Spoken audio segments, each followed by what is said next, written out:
हाय viewers, आप कह रहे होंगे कि ये रोज आ जाता है, लेकिन क्या करूं, और कुछ काम नहीं है मेरे पास। तो मैंने कहा चलो और कुछ काम नहीं है तो कंप्यूटर के साथ पिछले 1 साल से बात कर रहा हूं, तो चलो आज कैमरे के साथ बात कर लेते हैं। तो आज जो मेरा आदमी है या दोस्त कह लें, या जिस बंदे ने ये सारा काम शुरू करवाया हुआ है, वो एक अजीब सा टॉपिक लेके आया।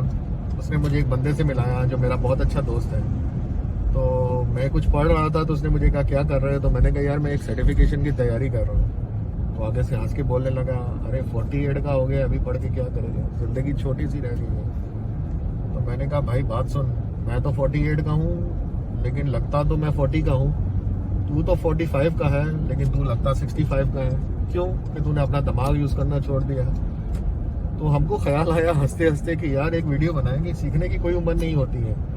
ये हमने अपने दिमाग को एक स्लेव बना दिया हुआ है कि हम सिर्फ 25 साल तक सीखेंगे, उसके साल वही 25 साल की जो तालीम है, चाहे वो अच्छी है या बुरी है, लोगों को सफर करवाएंगे। तो मुझे बड़ी हंसी आई इस चीज के बारे में। दुनिया किधर की किधर पहुंच गई, दुनिया मार्स में जा रही है, इंफ्रास्ट्रक्चर क्लाउड्स में चला गया, आईटी फील्ड चेंज हो गई। बच्चों को जो कल पैदा हुए हैं 2019 में, 2020 में, 2018 में, उन्होंने स्कूल तो देखा ही नहीं। उनके लिए लैपटॉप ही सामूहिक स्कूल है। ठीक है, लैपटॉप ही उनके लिए सारा कुछ है, क्योंकि लैपटॉप से तालीम मिल रही है। तो जब सब कुछ चेंज हो रहा है तो मैं अपनी जो 25 साल पुरानी जो तालीम मैंने हासिल की थी, जिसको मैं एकेडमिक्स कहता हूँ, उसको लेके प्रवचन करता रहता हूँ। फिर मैं कंप्लेन करता रहता हूँ, यार मैं तो बुढ़ा हो रहा हूँ, मेरा दिमाग काम नहीं कर रहा, मुझे ये बीमारी हो गई, मुझे वो बीमारी हो गई।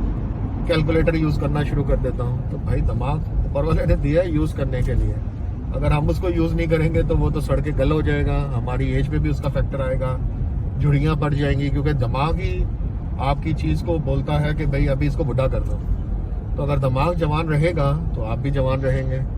तो इस चीज पे क्यों नहीं आते हैं कि यार सीखने की कोई उम्र नहीं होती मेरे दोस्त, सीखो। सीखते रहोगे तो लोगों को समझने का क्राइटेरिया आएगा, इस दुनिया में करंट रहोगे।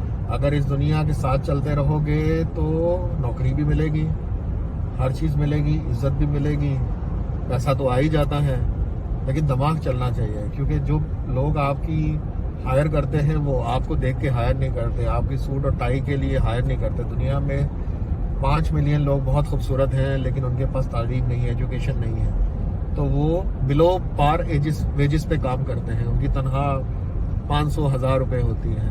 वो क्यों होती है? खूबसूरत तो है।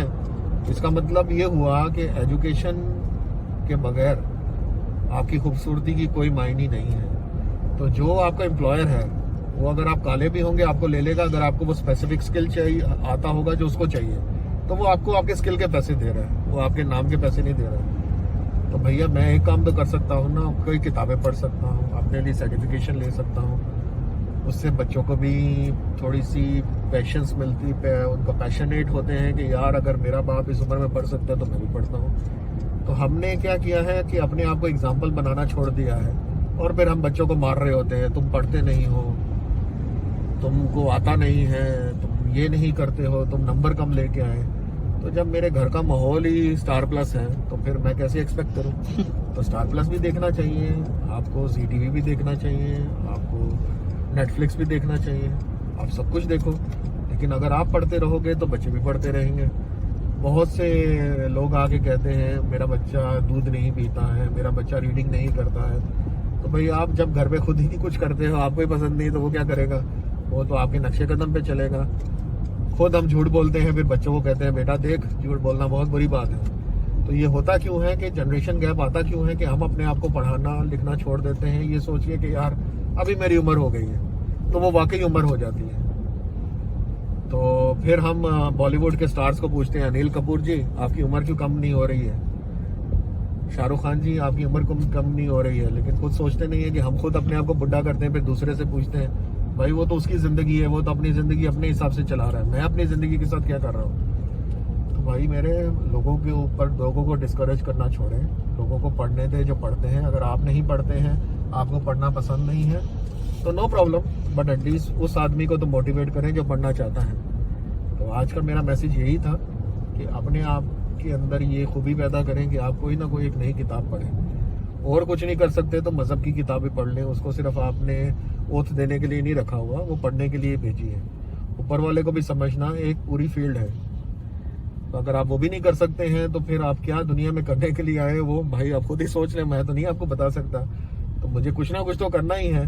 तो अगर मैं अच्छा काम कर रहा हूँ तो लोग फिर भी मेरे पर हंसते हैं, अगर मैं बुरा काम करता हूँ फिर भी हंसते हैं। तो मुझे समझ में नहीं आ रहा कि लोग चाहते क्या है मुझसे। तो फिर मैंने डिसाइड किया भाई मैं तो चलता रहूंगा, मैं तो पढ़ता रहूंगा। किसी को प्रॉब्लम है तो वो उसकी प्रॉब्लम है, मेरी प्रॉब्लम थोड़ी है। तो आज का मैसेज यही था कि अगर अपने आप को थोड़ा सा स्टेबल रखना चाहते हैं तो अपने आप को बिजी रखें। दिमाग बिजी रहेगा तो वो आपको बूटेक्स के इंजेक्शन की जरूरत नहीं पड़ेगी। दिमाग फरसुदा हो जाएगा, दिमाग डेवल का घर बन जाएगा। तो फिर डेवल का काम ही ये है, उसने तो ऊपर वाले को बोल के आया हुआ है कि मैं तेरे लोगों को सही रहने नहीं दूंगा, मैं उनको गलत तरीकों की तरफ लगाऊंगा, उनको डीमोटिवेट करूंगा। तो हम तो भाई उसके लिए काम आसान कर रहे हैं। तो थोड़ा सा किताबें पढ़ें, दुनिया में क्या हो रहा है उसके बारे में जानें, ठीक है, ताकि आपका भी भला हो, आपके बच्चे भी आपके फुट स्टेप पे चलें।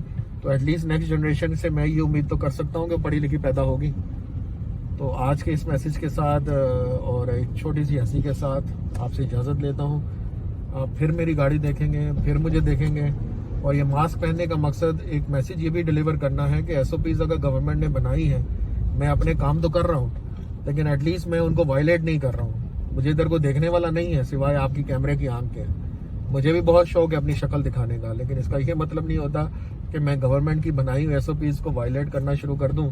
क्योंकि मेरे साथ एक साहब बैठे हुए हैं जो कि ये कैमरे में बना रहे हैं सारा कुछ। सो उनकी सेफ्टी भी है कि मैं मास्क पहन के रखूं और मेरी सेफ्टी भी है कि वो मास्क पहन के रखें। तो विद दिस नोट कि भाई जिंदा रहने के लिए बहुत कुछ करना पड़ता है, तो government SOPs is one of them. तो मुझे लगता है कि फिर मैंने अंग्रेजी बोल दी है, तो मैं आपको उर्दू में समझाता हूँ कि भाई अंग्रेजी का ये चैनल नहीं है।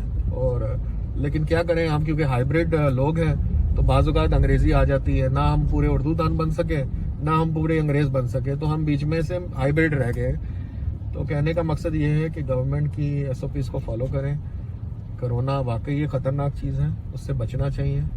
और अपनी ज़िंदगी को खुद ख़त्म करने का मकसद एक खुदकुशी होती है, तो विच हम लोग आपको नहीं कहेंगे। बच्चों को प्रेशराइज ना करें, उनको भी अपनी ज़िंदगी, तो आप अगर चाहते हैं कि आपके बच्चे अच्छे सिटीज़न बने, अच्छे शहरी बने, अच्छे लोग बने, पढ़े लिखे लोग बने, तो पहले खुद पढ़ा लिखना बनना शुरू करें, फिर वो आपकी बात वैसे ही मान लेंगे।